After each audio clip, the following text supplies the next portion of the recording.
आदरणीय टेंडुलकर जी, प्रणाम। और यहाँ पे आए हुए साथ में बहुत अच्छे वीडियो हुए कहता हूँ। अच्छा, आपका माइक ठीक से चल नहीं रहा है।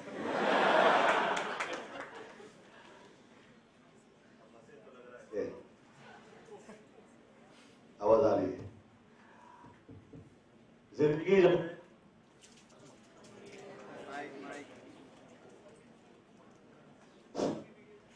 पॉलिटिक्स से निकल गया हूं, फिर भी होता रहता है।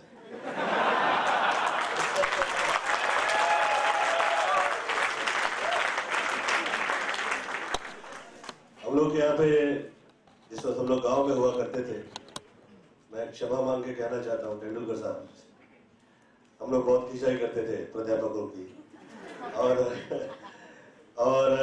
बहुत अच्छे स्टूडेंट्स उस तरह से नहीं थे पढ़ाई लिखाई में, परंतु मुझे यह समझाया गया था कि गुरु ब्रह्मा गुरु विष्णु गुरुदेव महेश्वरः गुरु साक्षात परब्रह्म तस्मै श्री सद्गुरुदेवाय नमः।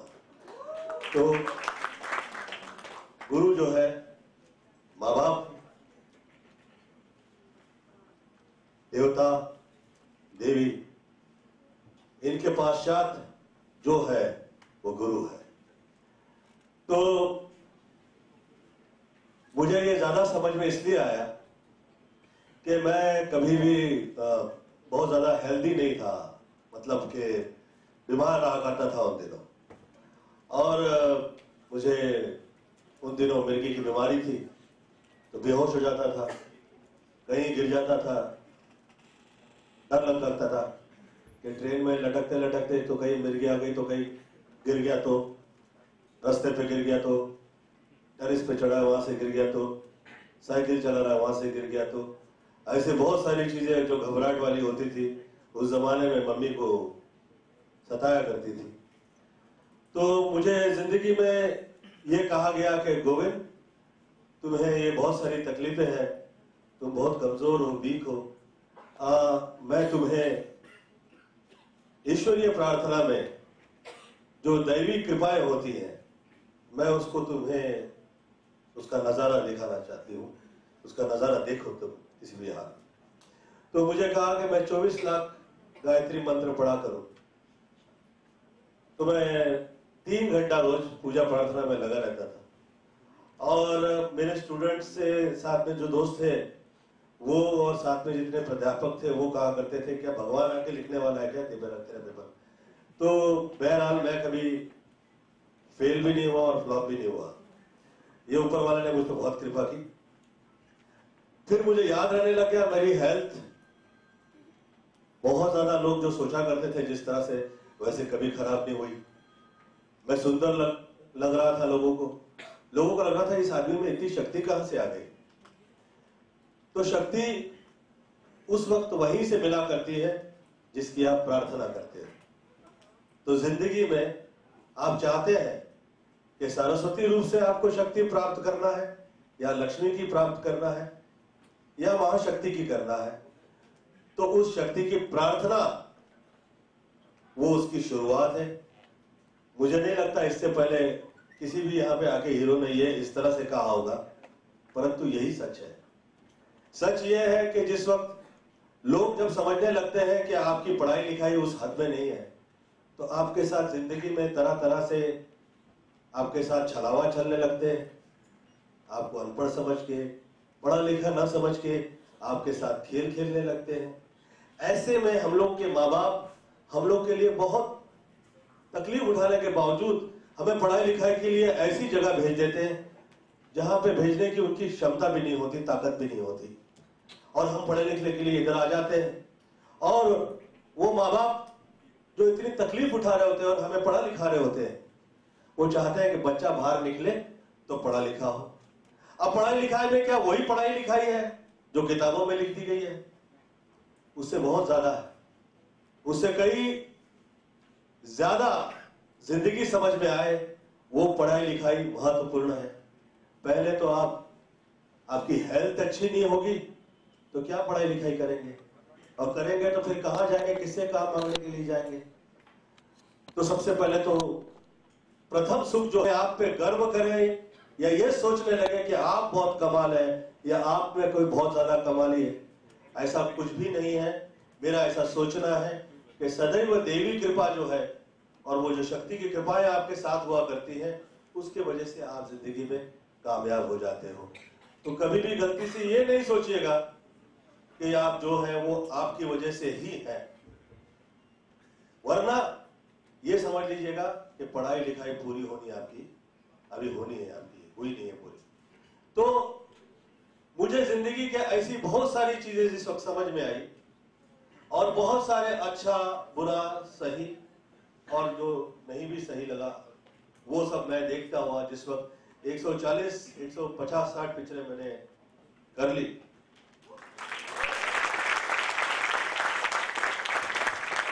तो मुझे ये समझ में आया कि जिंदगी हम जो देखा करते हैं उससे बहुत ज्यादा बियॉन्ड है, उसके बहुत आगे है। हमें बहुत पढ़ाई लिखाई की और आवश्यकता है, और ये कभी भी पूरी नहीं होती है। पूरी जिंदगी आप पढ़ाई लिखाई करते रहते हैं, और ये जिंदगी जो है अभिनय प्रधान है। हम लोगों को लगता है कोई अच्छी एक्टिंग कर रहा होता है या थोड़ा सा ड्रामा करता है, नाटक करता है, हम कहते हैं क्या एक्टिंग कर रहा है यार, कितना ड्रामा कर रहा है ये आदमी, और ये क्या, ये लेडी क्या कर रही है ड्रामा, ये क्या समझा रही है। परंतु सच ये है, हमें पता चले या ना चले, आप जिंदगी में, आपकी जिंदगी के आप हीरो हैं, और माँ बाप आप लोगों से वही उम्मीद करके आपको यहाँ पे भेजे हुए हैं, और यहाँ पे पढ़ लिख के आप आगे निकलोगे, आपकी पत्नी, आपके बच्चों के लिए आप हीरो हैं, इस समाज के लिए आप हीरो हैं। और ये सब हीरो आप उस वक्त हो सकते हैं जिस वक्त जिंदगी का नजारा आप वही तरह से ले रहे हैं जिसमें ये जिंदगी अभिनय प्रधान समझ में आ रही है, दिखाई दे रही है। तो ये जिंदगी जो अभिनय प्रधान है, इसमें जिस वक्त आप राइट डिसीजन लेते हैं तो आप एज अ हीरो बाहर निकलते हैं। ये खास तौर पे जो फिल्म जिसका टाइटल आ गया हीरो है, तो मुझे मेरे दोस्त ने पूछा, यार गोविंदा तुला काय वाटते, तू 52-53 वर्षी, तू आता तुला काय दाखवायचं दोघांना, की म्हणे तू हीरो आहे म्हणे, तुला आता या वेळेला तू हे स्टंट्स करू शकतोस आणि हे डायलॉग्स गाणी हे सगळं तू करू शकतोस, तुला दाखवायला भी करायची की काय। बोला देखिए भैया, ये दिखावाबाजी से मैं बाहर निकल आया हूँ, उसी वक्त बाहर निकल आया जिस वक्त मैं पॉलिटिक्स से बाहर निकल आया। और ये भी नहीं कहूंगा कि मैं पूर्णतः साधु या धर्मात्मा उस तरफ भी निकल गया, क्यों झूठ कहेगा किसी, भाई एक्टर आदमी हूं, हीरो आदमी हूं, जो हूं वो हूं। अब खासतौर पे विराट से तो वो सोचना पड़ता है। तो मुझे ऐसा लगा कि ये जिंदगी अभिनय प्रधान है, अब इसमें एक्ट हो रहा है, और ये जो समझ में आया है हम इसी पे चित्रपट निकालेंगे, और ये चित्रपट का टाइटल होगा आ गया हीरो। आ गया हीरो यंगस्टर्स के लिए है, जिसमें यंगस्टर्स ये समझ पाए, जिंदगी के अभिप्राय प्रधान के उस जगह का नजारा ले पाए जिससे जिंदगी में आगे कभी तकलीफ नहीं आए। थोड़ा सा सूक्ष्म दृष्टि से आप लोगों का इसको ये पिक्चर देखनी पड़ेगी, क्योंकि आप लोगों के समझ में आए कि ये नजारा क्या कमाल का है। उस वक्त एज अ हीरो आप बाहर निकलेंगे। इससे ज्यादा मैं क्या हो, रामदेव बाबा जैसा स्पीच नहीं दे सकता हूँ। तो कहेगा देखो फिल्मलाइन का आदमी है, कामदेव है और रामदेव दिखा रहा है। मेरा ऐसा सोचना है कि प्रेम से हर चीज समझते हुए जिस वक्त आप राइट डिसीजन लेते हैं, आप एज ए हीरो बाहर निकलते हैं, और वो हीरो आप में है। We all start from zero, take a right decision, be a hero is the thought. इस फिल्म की खासियत यह है कि इसमें सारे डायलॉग लगभग, और फिल्म के 5 गाने मेरे लिखे हुए, और कमाल की बात यह है कि मैं जिस वक्त छोटा हुआ करता था, मैंने मेरी मम्मी से पूछा, मम्मी मुझे ऐसा लगता है ये मेरे साथ जो पढ़ लिख रहे हैं ये बहुत पढ़े लिखे हैं। मुझे ऐसा लगता है कि मैं इन लोगों में बेवकूफ जैसा हूँ, फिर भी ऊपर वाले ने मुझे हीरो बना दिया है। मेरा नाम बहुत हो गया है, इज्जत बहुत हो गई है, लोग मुझे बहुत इज्जत देते हैं, पर मुझे नहीं लगता कि मैं इसके काबिल हूँ। मुझे ऐसा लगता है कि मैं पढ़ रहा हूँ, समझ रहा हूँ। ये लोगों की तो भाषा ही इतनी अच्छी है कि जिस वक्त मैं भाषा पे पुनः विचार करता हूँ तो मुझे ऐसा लगता है अरे वाह, मैं तो बेवकूफ हूँ और ये क्या पढ़े लिखे, अरे कमाल है यार, तो इतनी छोटी एज में कैसे सब समझता है। मम्मी ने मुझसे कहा दुनिया में ये देश काल और परिस्थिति, इन चीजों के जो शब्द है, नाम है, ब्रह्म है, इसे जैसे जैसे आप पढ़ते लिखते जाएंगे जिंदगी में बहुत सी चीजें समझ में आएंगी।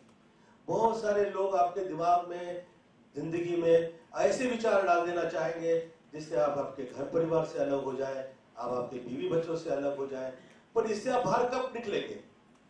तब निकलेंगे जिस वक्त ये अभिनय प्रधान जीवन आप पूर्णतः अच्छे से देख पाएंगे। आपको पता लगेगा आपका नाम क्या है, आपका काम क्या है, और आप क्या काम करें तो आपके लिए वो गलत नहीं होगा। जिंदगी में एज अ हीरो बाहर निकलते हो तो ये बात याद रखिएगा कि सबसे पहले आपकी जिंदगी में माँ बाप की कृपा, आपके गुरुओं का आशीर्वाद और आपकी ये सूझबूझ जिसमें कि आपकी चाह है कि आप एज अ हीरो बाहर निकले तो आप हीरो हो जाते हैं। तो मम्मी ने मुझसे कहा गोविंद, जिस वक्त ऐसा टाइम आएगा जिस वक्त तुम्हें बहुत सी ऐसी चीजें समझ में आ जाएंगी जो किसी जगह पे तुमको पढ़ाई लिखाई नहीं गई, जो किसी किताब में नहीं लिखी। मैं कहा ऐसे हो सकता है क्या? किसी किताब में नहीं लिखी गई वो मुझे कैसे पता लगेगा? हो सकता है। अब मैं एमपी हो गया, 14वीं लोकसभा थी, मुझे खास बुजुर्गों ने कहा गोविंदा तुम इसके एमपी हो जाओ। मैंने कहा यार मैं तो पढ़ा लिखा नहीं हूं, लोग मेरा बहुत मजाक उड़ाएंगे। बहरहाल मैं जो दिल से कह रहा था, तो क्योंकि मैं दिल से कह रहा था तो वो शायद लोग समझ पा रहे थे, मैं जीत गया, मैं निकल पड़ा। अब मैं वहां पे गया तो और मैं डर गया, तो मैंने सोचा यार ये तो बहुत ही पढ़े लिखे लोग हैं। तो ये मैं आप लोगों से इसलिए कह रहा हूं कि आप लोग तो ये पढ़ाई पढ़ रहे हो, यहां से निकलेंगे लोग कहेंगे कमाल आदमी है यार, क्या पढ़ा लिखा है। पढ़ाई लिखाई कभी पूरी नहीं होगी, सारी जिंदगी आप लगे रहिए। मैं सारी जिंदगी बुजुर्गों के साथ उठा बैठा हूं, मुझे तो यही समझ में आया है कि हमारी पढ़ाई लिखाई कभी पूरी होती ही नहीं है। हम लोग लगे रहे सारी जिंदगी, हमें यह सोचना पड़ेगा, बच्चों के लिए भी सोचना पड़ेगा कि हम जिंदगी में वाकई कैसे ये लोगों को पढ़ाई लिखा, ये समझ पाए ये जीवन अभिनय प्रधान है।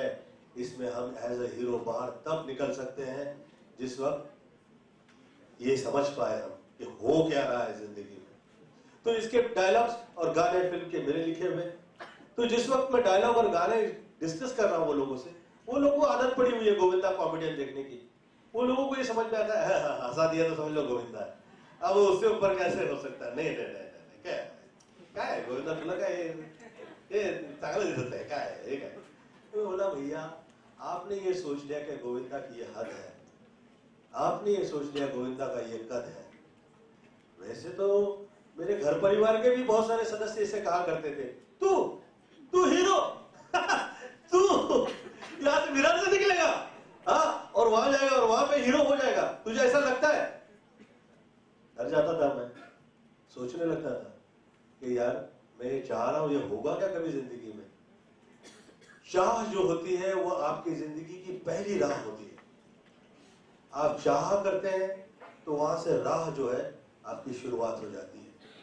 तो पहले तो जिंदगी में आपके चाह चाहिए, वो आपकी जिंदगी की वो शक्ति है जिस शक्ति की वजह से कल्पनाएं जाग जाती है। और इस चाह की राह में मतलब कि इच्छा की देवी साथ हो जाए तो फिर कल्पनाओं की देवी साथ हो जाती है, और जहां पे कल्पना आ जाती है वहां ऐसे बहुत सारे चित्रपट निकलते रहते हैं। तो मैं आप लोगों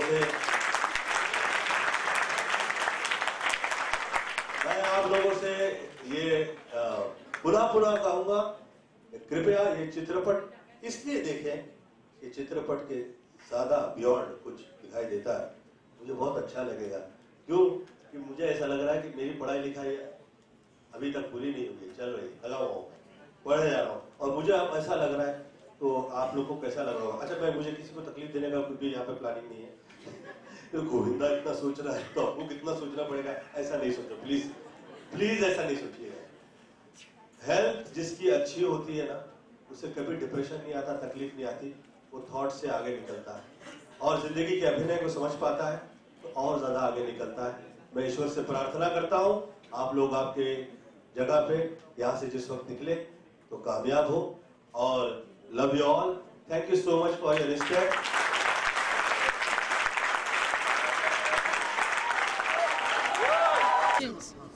जी अरे भैया आप तो क्या कहना चाहेंगे, आप वेलिंगटन कॉलेज में आए हैं, उनके इतना अच्छा रिस्पांस मिला, आ गया हीरो को। बहुत धन्यवाद देता हूँ, और मैं ये खास तौर यंगस्टर्स के लिए है। ये जीवन जो अभिनय प्रधान है उसे समझें, और we all start from zero, take a right decision, be a hero is a thought.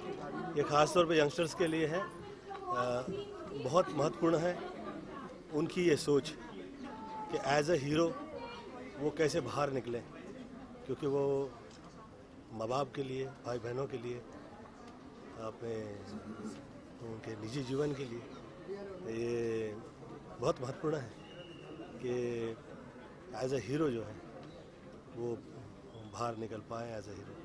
तो निजी जीवन तो मैं नहीं कहूँगा, मैं कह सकता हूँ कि समाज में ही वो चाहते हैं कि एज अ हीरो बाहर निकले, तो वो महत्वपूर्ण है कि वो ज़िंदगी अच्छे से समझे और आगे निकले। तो आपके लिए रियल हीरो कौन है? रियल हीरो वो लोग हैं जो माँ बाप के अच्छे बच्चे।